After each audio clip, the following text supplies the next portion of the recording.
Hoy inicia el Congreso Internacional de Tecnología y Transformación, en el que se está viendo cuál es el impacto de las nuevas tecnologías desde una perspectiva de ecología de medios. 3 de los participantes en este congreso nos acompañan y les doy la bienvenida. Muchas gracias por estar con nosotros. Joan Mayans, quien es especialista en el área de antropología social en el ciberespacio por la Universidad de Barcelona, España. Joan, gracias. Buenas tardes. Alejandro Pichitelli, gerente general de Educar, Sociedad de Estado, Portal de Educación de la República Argentina. Alejandro, muchas gracias. Hola, ¿cómo estás? Está con nosotros también Octavio Islas, director de la Cátedra de Comunicación Estratégica y Cibercultura del Tecnológico de Monterrey, Campus, Estado de México. Bueno, pues vamos a platicar acerca de este asunto que suena un tanto novedoso, la ecología de medios. ¿Cómo podemos definir este concepto? Joan, Alejandro, Octavio.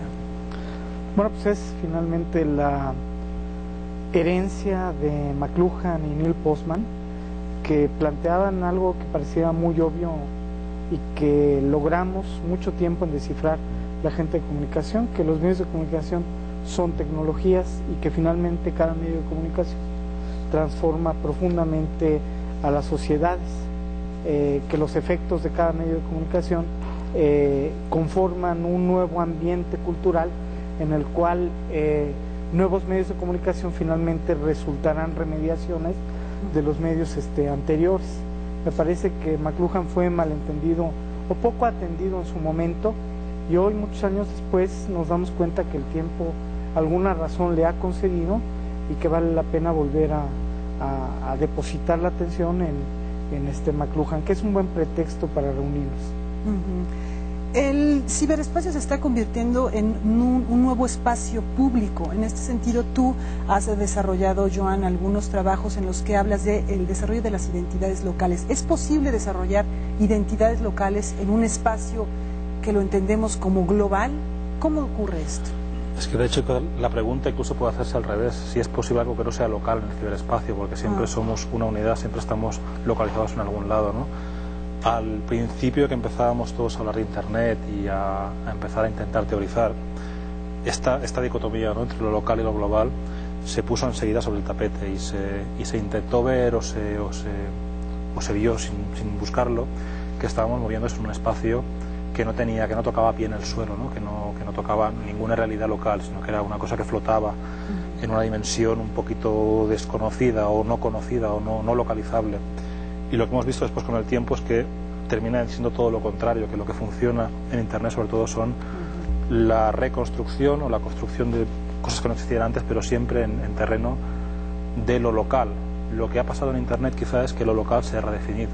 O sea, lo local para mí en Internet ya no es mi pueblo o mi barrio o mi edificio, sino que es mi comunidad. Y esta comunidad está hecha a partir de vínculos que yo he elegido y que no tienen necesariamente que ver con el lugar donde yo vivo o donde trabajo.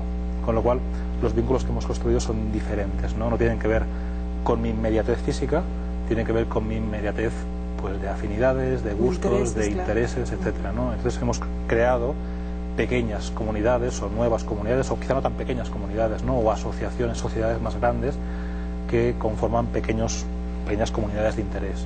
Entonces, pero no creo que nos movamos en un ámbito global o un ámbito deslocalizado, al contrario, hemos creado nuevas localidades, que creo que es muy interesante. Nuevas culturas virtuales. Alejandro, por ejemplo, un área de especialidad tuya es el e-marketing, el e-commerce. Esta es una forma también de comunidad que se está desarrollando fuertemente en Internet. Sí, esto empezó en los años 94-95. Acordate que Internet, si bien existe hace muchos años, se inventó en el año 69, nadie le había prestado atención hasta el año 94-95. De hecho, en el año 95 empieza el Internet comercial, empiezan los avisos en Internet, empieza la publicidad, la gente cree que va a poder hacer publicidad de Internet como se hace en los medios tradicionales, eso no va a funcionar así. Se crean muchísimas empresas. En América Latina, por ejemplo, entre el 95 y el 2000 se crearon 1.400 empresas de Internet, solo 400 en Argentina, y de repente todo eso se derrumbó, ¿no? Porque cuando empieza algo nuevo, así como, fíjate que, por ejemplo, la página de Internet se llama homepage. El que la inventó le puso página en Internet, ¿no? Porque no se le ocurrió que podía haber otra unidad. Siempre uno copia el medio anterior. Entonces, los primeros intentos de marketing en Internet fue tratar de copiar el mundo real, etcétera. Y de repente aparecieron cosas novedosas, muy interesantes. Todo el mundo de los remates, todo el mundo que eBay, esta empresa eBay, ¿no? eBay, por ejemplo, tiene 100 millones de usuarios en todo el mundo, de los cuales 1 millón de usuarios viven de lo que venden y compran en eBay. O sea, fíjate, 1 millón de personas, no es una ciudad grande. Y sin embargo, es 1 millón de personas que viven comprando y vendiendo en Internet. Entonces, Internet, como decía Joan, como decía Octavio, recapitula historias anteriores, formas, inventa cosas nuevas. Entonces, lo interesante de Internet es, por un lado, ver la conexión entre la historia y lo que hay ahora, para mejorar, para recapitular y para innovar, pero sobre todo las cosas que son nuevas y los remates, este tema de rematar. Uno se imagina rematar cosas viejas, ¿no? O rematar productos que uno tiene, pero en Internet se empezó a rematar minutos de comunicación. Cuando no había tanta telefonía internacional, en el año 95-96, había una persona que remataba millones de minutos de comunicación internacional que solamente se podían vender y comprar en Internet, desde Inglaterra. Pero tú has dicho que la columna vertebral de la sociedad de la información es justamente Internet, que es el medio por excelencia, o por qué reúne los demás medios, porque es el punto de confluencia tecnológica.